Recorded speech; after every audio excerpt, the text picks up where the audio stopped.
안녕하세요. 베리드림입니다. 다사다난했던 또 한 해가 지나가고 이렇게 새로운 경자년 흰 쥐의 해가 시작이 되었습니다. 흰 쥐처럼 성실하고 근면하고 노력하는 한 해가 되었으면 하고요. 제 채널을 사랑해 주시는 모든 분께 올 한 해는 보다 건강하고 행복한 한 해가 되었으면 하는 바람으로 이렇게 새해 첫 영상에 인사를 드리겠습니다. 오늘은 저번 비료에 대해서 연재를 제가 해드린다고 했는데 비료에 대한 제1편에 이어서 오늘은 비료를 좀 더 자세히 알아보기 위해서 2편 비료의 각 성분별 주요 특징과 또 이 성분별 비료 원소들이 부족했을 때 또는 과다했을 때 그리고 이 성분별 원소들의 역할이 어떤 것인가에 대해서 자세히 알아보는 시간을 갖도록 하겠습니다. 이 비료에 대한 연재를 시작할 때 1편에서 여러분들에게 말씀드린 것처럼 제가 비료에 대한 영상을 올려드린 이 자료를 가지고 여러분들이 평소에 그냥 일을 하시다가도 집안일이나 아니면 각종 일을 하시다가도 그냥 틀어만 두셔도 여러 번 듣다 보면 어렵지 않은 부분이니까 스스로 몸에 체득하게 되실 겁니다. 그러면 그 이론을 바탕으로 여러분들이 블루베리 또는 각종 과채류를 생산을 하실 때 앞으로는 과다한 비료 투여 또는 필요 없는 비료 투여 그리고 비료를 투여하지 않아야 될 부분들에 대해서 많은 지식을 얻게 되실 겁니다. 그래서 여러분들이 생산하는 식물에 대해서 좀 더 좋은 결실을 얻으리라고 생각하고 있습니다. 비료 부분은 꼭 1편부터 마지막 편까지 따로 모아 두셨다가 한 번만 듣지 마시고 몇 번 반복해서 그냥 음악 듣듯이 틀어두시면 자연적으로 여러분도 모르게 암기가 될 부분들은 암기가 되고 또 스스로 알아질 부분들은 알아지기 때문에 꼭 체득하셔서 여러분들이 짓는 블루베리 또는 기타 과채류 등의 좋은 결과를 얻기를 바랍니다. 그럼 오늘은 비료에 대한 각 원소별 주요 특징점과 그리고 과다했을 때 아니면 과소했을 때 나타나는 현상 등에 대해서 자세히 알아보도록 하겠습니다. 구독과 좋아요 그리고 알람 설정까지 여러분들의 많은 응원 부탁드리겠습니다. 자, 그러면 비료의 첫 원소 여러분들이 가장 많이 하시고 또 가장 많이 사용하는 농가분들께서 가장 흔하게 접하는 비료인 질소에 대해서 알아보겠습니다. 질소는 다른 모든 비료의 원소와 좀 색다른 점 하나가 있는데요.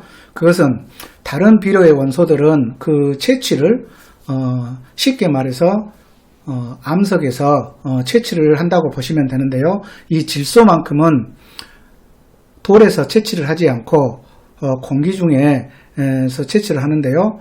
공기 중에 5분의 4는 질소라고 보시면 됩니다. 그래서 이 떠돌고 있는 공기 중에 질소를 고정시켜서 만든 것이 우리가 흔히 알고 있는 질소질 비료가 되겠습니다.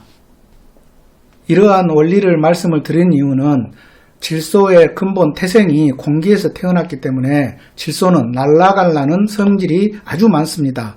그래서 질소질 성분의 비료를 투여를 하셨을 때는 어떤 형태의 비료가 되었건 그 성분이 질소였을 때는 꼭 질소질 비료를 투여를 하시고 경운을 하신다거나 또 흙 속에 하신다든가 또 그것이 아니고 블루베리 농가들처럼 위에 기비로 사용하시던 중간에 사용하시던 비료를 투여를 했을 때 반드시 최소한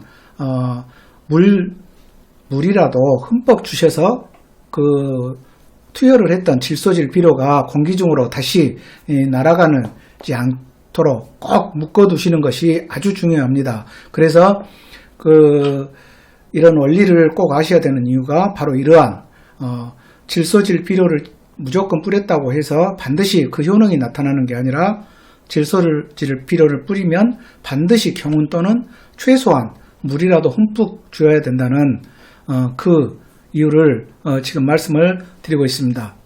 그러면 질소는 어떤 일을 할까요? 질소는 가장 이해하기 좋게 세포를 만듭니다.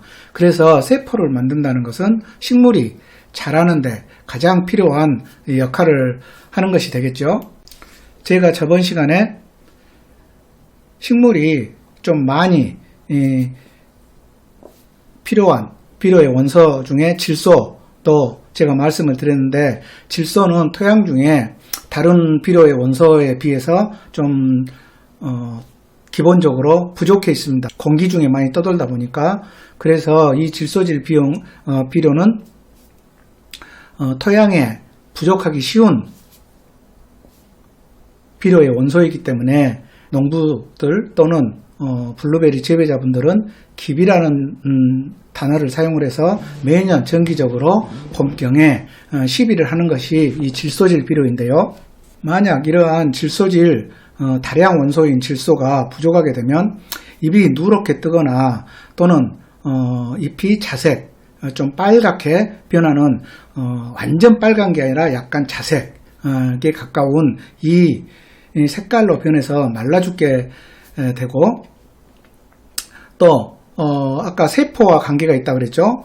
줄기의 성장은 현격히 줄어듭니다. 그리고 가지의 줄기가 성장이 줄어들기 때문에 특히 과실수에서는 가지들이 많이 뻗어줘야 되는데 이 가지의 생산이 아주 눈에 띄게 줄어드는 현상을 볼 수가 있습니다. 그러다 보니까 뿌리 부분에서는 가는 뿌리, 특히 블루베리에서는 제가 계속 말씀을 드리는데 가는 뿌리가 엄청나게 중요하다고 그랬죠. 가는 뿌리의 만들어지는 게 현격히 줄어들고 그로 인해서 모든 수분과 양분을 공급하는 가는 뿌리가 줄어들었기 때문에 당연히 과실의 품질은 떨어지게 되겠죠. 그래서 질소질 비료가 부족을 했을 때는 잎이 누렇게 뜨거나 또 붉은 자색으로 변하거나 이 세포가 생성이 되지 않기 때문에 가지의 성장이 현격히 떨어지고 또 새로운 가지들이 당연히 발생이 하지 않고 지하부인 뿌리에서는 아주 가는 양분을 흡수하는 가는 뿌리가 만들어지는 것이 아주 떨어지기 때문에 당연히 그로 인해서 과일의 품질이 떨어지게 되겠죠. 우리가 흔히 질소질 성분의 비료를 말을 할 때 유기태라는 단어를 많이 사용합니다. 이 유기태는 질소 성분이 들어있는 모든 유기물, 즉 다시 말해서 동물과 식물의 단백질 부분인데요. 생선의 어분이라든가 또 깻묵, 퇴비 이런 모든 유기물들이 질소 성분을 다량을 포함을 하고 있습니다. 그래서 가정에서도 깻묵을 가정원에 사용할 때 많이 사용하고 농가에서도 깻묵을 사용하시고 계시며 또 이렇게 각종 퇴비 이런 또 생선 액비 같은 것도 많이 만들어서 사용을 하시죠. 그 이유가 질소 성분을 만들기 위해서 이런 유기물들을 만드는데요. 이러한 모든 유기물들을 유기태라고 합니다. 그래서 이 원리를 거꾸로 뒤집어 보면 블루베리 재배자분들은 유기태, 질소를 비료를 투여를 하고자 하실 때 유기태를 사용하시면 블루베리를 성장시키게 하는데 조금 반대의 역할이 되겠죠. 블루베리는 산성을 요구하기 때문에 이런 유기태 질소를 사용을 해버리게 되면 다른 작물과 다르게 토양이 급격하게 중성화 또는 알칼리화가 되어버리기 때문에 뿌리에서 미생물 활동으로 인해서 뿌리가 흡수할 수 있는 질소를 만들지를 못하게 됩니다. 그래서 이러한 좋은 유기태도 블루베리라는 특수한 작물에서는 맞지를 않고, 그래서 우리가 보통 블루베리에는 질산태 비료를 사용하는 것이 바로 그 이유이기도 하겠습니다. 그러면 두 번째로 또 가장 많이 사용하는 인산. 인산은 인회석이라는 광물에서 가루를 내서 가공을 해서 만드는 비료인데요. 이 인산은 세포의 생명을 유지하고, 아까 질소와는 약간 다르죠. 만들어진 세포의 생명을 유지시키고 또 세포의 핵을 만들고 에너지를 저장하는, 쉽게 말해서 건전지 역할을 한다고 보시면 이해가 더 빠르다고 보겠죠. 그래서 이런 인산은 과실의 결실을 좋게 하고, 왜냐하면 인산의 역할 중에 하나가 에너지를 저장하는 역할을 하기 때문에 에너지가 충분히 저장이 되어야 과일이 품질이 좋아지겠죠.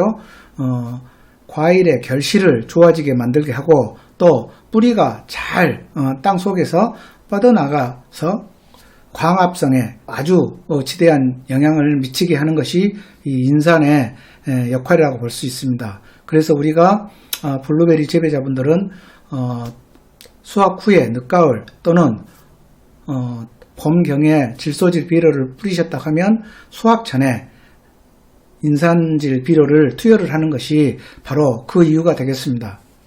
또한 인산은 호흡과 관련된 부분도 작용을 하는데요. 그로 인해서 미생물 활동을 도와주고 또 추위에 대한 작물의 피해를 막아줍니다. 그래서 늦가을에 인산질 비료를 약간의 비료를 사용하시는 것은 겨울철 동해 방지에도 도움이 되겠죠. 그리고 방금 말씀드린 것처럼 과일의 품질을 아주 좋게 하는, 에너지를 저장하기 때문에 품질을 좋게 하는 역할도 하는 것입니다. 역시 인산도 전 시간에 배웠던 다량 원소, 식물이 많이 그 비료의 성분을 요구하는 원소 중에 하나이기 때문에 인산질 비료도 자주 사용하는 비료 중에 하나인데요. 이 인산질 비료를 사용하실 때 주의하실 것이, 인산질 비료는 뿌렸을 때 땅속 깊이까지 침투를 잘 하지를 못합니다. 그 특성이. 그래서 만약에 혹시라도 인산질 비료를 흙 위에, 뿌리 주변에, 나무 주변에만 뿌리셨다 하면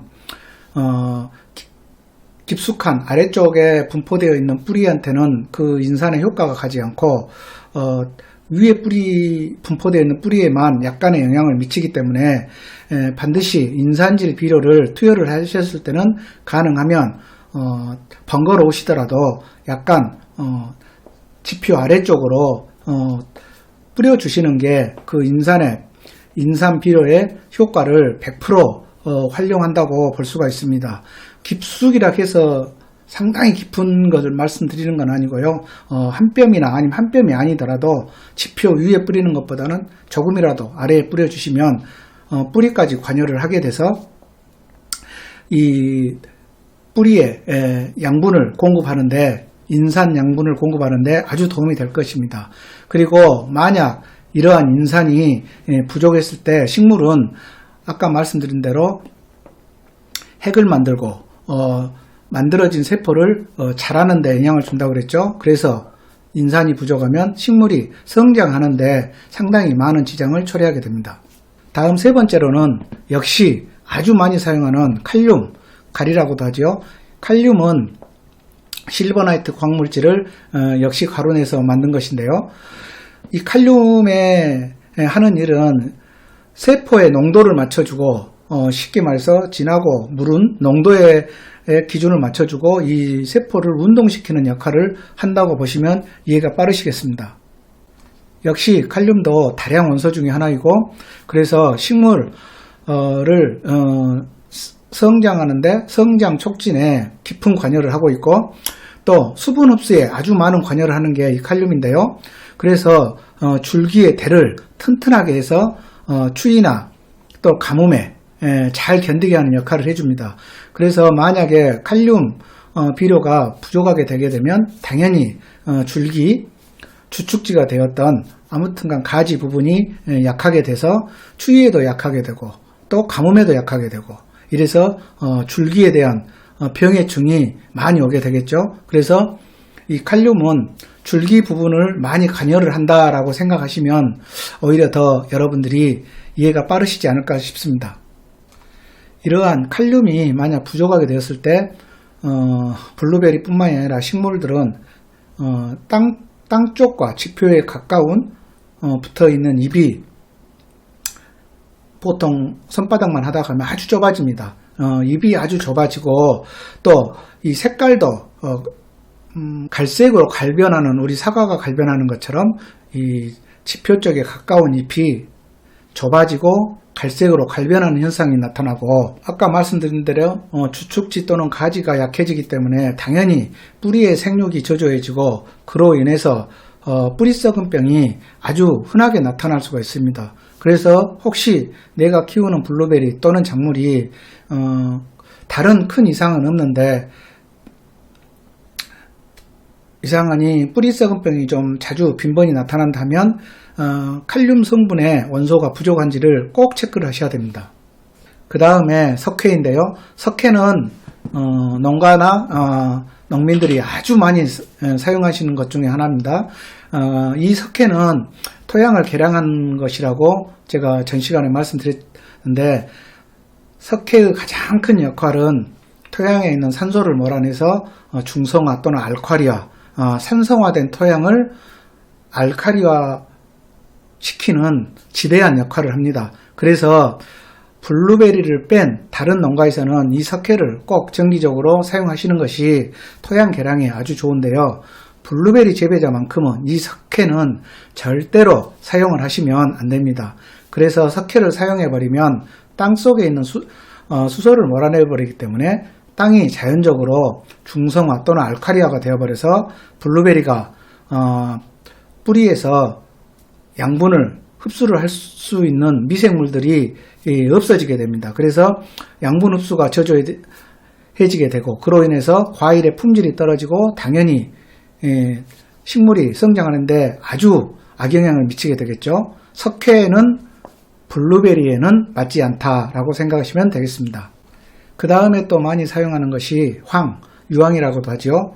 황은 유황을 가루내서 만들거나 또는 입자로 사용하기 좋게 입자로 만들어서 제품화를 만드는데요. 이 유황은 우리가 가장 잘 알고 있는 것처럼 석회와 다르게 땅을 산성화를 시킵니다. 그리고 식물에게 단백질과 비타민을 만드는 역할을 하기 때문에 유황은 블루베리뿐만이 아니라 다른 과채류에도 적정하니 많이 사용하시면 안 되겠죠. 다른 농가분들은 토지가 산성화가 돼버리기 때문에. 그래서 적정한 아주 미량만 사용하시면 단백질과 영양분을 공급하기 때문에 아주 좋고요.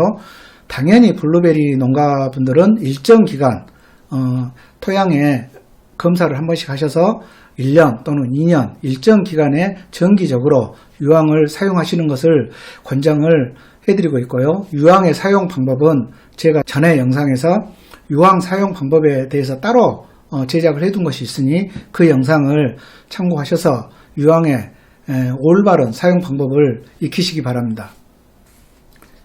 그리고 다음으로는 칼슘인데요. 이 칼슘은 세포들을 분열시키는 막 쪼개서 나누는 아주 중요한 역할을 하는데요.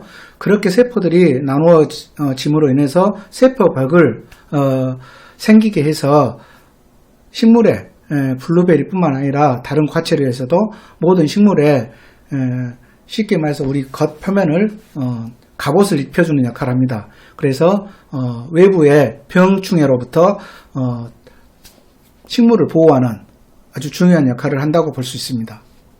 다음으로는 마그네슘인데요. 마그네슘은 식물의 엽록소를 만들어주는 역할을 하고 있습니다. 그래서 마그네슘이 부족하게 되면 잎이 황색으로 변하는데, 아까 제가 서두에 말씀드린 질소가 부족했을 때 잎이 누렇게 뜬든한 거하고 조금 다르게 마그네슘이 부족하면 황색이 좀 밝은 황색, 우리 금색처럼 밝은 황색으로 변하기 때문에 질소 부족의 누런 색과는 좀 차이가 납니다. 그래서 이 잎이 재배하는 식물의 잎이 노란 황색으로 좀 변하게 되면 마그네슘의 결핍 현상을 따져보셔야 될 겁니다. 다음은 철인데요. 철은 미량 원소 중에 하나인데 가장 많이 사용하는 원소 중에 하나로서 만약에 부족하게 되면 엽록소 생성이 떨어지게 되고 그로 인해서 잎이 역시 황화 현상이 발생을 하게 됩니다. 대체적으로 잎이 누렇게 변하는 것은 미량 원소가 부족하다라고 생각하시면 여러분들은 조금 더 도움이 되지 않을까 싶습니다. 그런데 이 철 성분은 부족하게 되었을 때 실질적으로 농가에서 철 성분의 비료를 부족하게 투여를 해서 나타나는다기보다는 거의 90% 이상이 아까 말씀드린 칼륨이 부족하거나 또는 인산의 성분의 비료가 또 많았을 때, 다시 말씀드리면 칼륨이 적거나 인산이 과잉되었을 때 식물체 내에서 철의 이동을 방해를 하게 됩니다. 그래서 철 부족 현상이 나타나는 게 거의 90% 이상이기 때문에 굳이 철 성분의 비료를 따로 구입해서 투여를 하시는 일은 안 하셔도 되고요. 오히려 칼륨과 인산의 적정한지를 따져보시면 되고, 더군다나 이 식물은 이 철 성분이라는 것을 굳이 어떤 식물이 되었던 많이 요구하지를 않습니다. 그래서 실질적으로 농가분들이 재배하시는 식물들이 철 결핍을 나타내는 현상은 거의 없다고 보셔도 되므로 철 원소를 따로 구입하셔서 주실 필요는 없다고 생각이 됩니다. 다음으로는 망간도 미량 원소인데요. 망간은 부족하게 되면 주로 새 잎에서 그 결핍 현상이 나타나는데요. 새 잎에서 인맥이라 하면 잎이 있고 그 안에 우리 그 갈빗대처럼 막 이렇게 나눠져 있는 것 있죠. 그것 보고 인맥이라고 하는데, 인맥 자체가 녹색으로 변하거나 인맥과 좀 떨어진 부분은 또 녹색이 아닌 황색으로 바뀝니다. 그래서 망간 결핍을 보시려면 새 잎에서 인맥이 녹색인지 또 인맥과 좀 떨어진 곳에 황색으로 좀 전체적인 황색이 아닙니다. 황색으로 바뀌는지 금방 구분이 되기 때문에 망간은 그 결핍이 되는지를 여러분들이 금세 구분하실 수 있으리라 봅니다. 다음은 역시 미량 원소인 구리인데요. 이 구리가 부족하게 되면 개화가 늦어지고 또 종자를 생산을 해야 되는 식물에서는 종자 생성이 조금 떨어집니다. 그래서 구리는 많이 투여하는 비료가 아니다 그랬죠. 미량 원소라고 전 시간에 말씀드렸는데 아주 소량만 주셔도 개화가 늦어진다거나 종자 생성이 어려움을 충분히 막을 수 있는 비료의 원소입니다. 그 다음은 아연인데요. 아연은 주로 블루베리에도 좀 현상이 적게 나오고 아주 토양이 좋은 알칼리 토양에서 적게 나오는데 중성 토양에서 주로 그 결핍 현상이 나오는 원소인 중에 하나인데요. 아연이 결핍하게 되었을 때는 아까 말씀드린 망간의 부족 현상과 거의 흡사합니다. 쉽게 말해서 새 잎에서 잎맥이 녹색으로 변하거나 잎맥과 좀 떨어진 곳에 황색으로 변하는 게 망간의 결핍 현상과 아주 비슷합니다. 그래서 이 아연은 내 토양이 산성화가 되어 있거나 알칼리화가 되어 있을 때는 전혀 걱정을 안 하셔도 되고 투여를 하실 필요도 없는 원소이고, 중성화가 되어 있는 분들은 아주 혹시라도 이런 현상이 나타나게 되면 아주 소량의 사용만 하셔도 충분히 회복할 수 있는 원소 중에 하나입니다. 이상 오늘은 비료의 각 원소별 그 특징과 결핍했을 때 어떤 현상이 나타나는가 등에 대해서 지금 알아보고 있습니다. 계속해서 다음 시간에도 각 원소별 나타나는 특징과 결핍했을 때 어떤 현상들이 나타나는지에 대해서 마지막으로 좀 더 보충해서 말씀을 드리고요. 다음 시간에는 이제 고급 단계로 어떠한 성분들이 어떤 식으로 결핍됐을 때 나타나는 현상들과 그를 막는 방법 등에 대해서 또 계속해서 비료 전반에 대한 조금 더 한 단계 업그레이드된 내용으로 다음 시간에 여러분과 만나 뵙겠습니다. 이상 오늘은 비료의 각 원소별 그 특징과 결핍했을 때 어떤 현상이 나타나는가 등에 대해서 지금 알아보고 있습니다. 계속해서 다음 시간에도 각 원소별 나타나는 특징과 결핍했을 때 어떤 현상들이 나타나는지에 대해서 마지막으로 좀 더 보충해서 말씀을 드리고요. 다음 시간에는 이제 고급 단계로 어떠한 성분들이 어떤 식으로 결핍됐을 때 나타나는 현상들과 그를 막는 방법 등에 대해서 또 계속해서 비료 전반에 대한 조금 더 한 단계 업그레이드된 내용으로 다음 시간에 여러분과 만나 뵙겠습니다. 서두에 말씀을 드렸지만 전편에 영상으로 올려드렸던 비료, 그리고 오늘, 그리고 다음에 또 이렇게 비료에 대한 연재를 알려드릴 건데요. 꼭 이 비료 부분은 한 번만 보시고 그치지 마시고 계속해서 그냥 내 몸에 익어버리도록 여러 번 듣기만 하셔도 충분히 이해가 되게끔 말씀을 드리고 있으니까 최소한 그냥 일하시다가 음악 틀어놓듯이 그냥 틀어만 놔도 자연스레 귀에 익어지게 됩니다. 그렇게 되면 여러분들이 비료에 헛돈을 쓰지 않을 수 있으실 것이고 또 헛노력 그리고 정확한 비료가 투여가 되게 함으로써 재배하시는 작물이 정확한 성장과 좋은 결실을 얻으시리라 장담드립니다. 구독과 좋아요 그리고 알람 설정까지 여러분들의 많은 응원 부탁드리겠습니다. 감사합니다.